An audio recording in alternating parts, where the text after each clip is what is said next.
Hi there, welcome you all to our JavaScript series. In today's video, we'll learn more about where and how JavaScript code runs and execute. From our previous video, we know that we can use VS Code for writing JavaScript code, which is an code editor.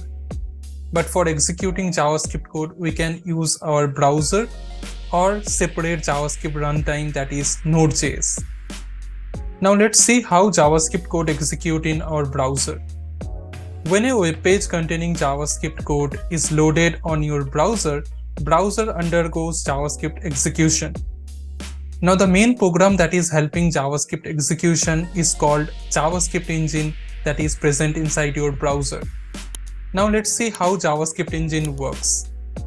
JavaScript engine takes JavaScript code and parse it to form abstract syntax tree, which represents the structure of the code in a tree-like format. Then JavaScript engine compiles abstract syntax tree to form low-level code that computer's processor can directly execute. Few more points here to remember are: JavaScript runs code line by line, top to bottom, left to right.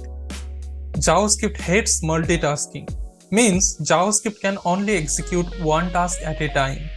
That is why JavaScript is called single-threaded. JavaScript can execute code directly on your browser or runtime like Node.js. That is why it is interpreted. JavaScript is case-sensitive, means all three micar that you are seeing in the slide are different. Now I have a quick question for you. Can you tell me what is the difference between Java and JavaScript? Do let me know in the comment box.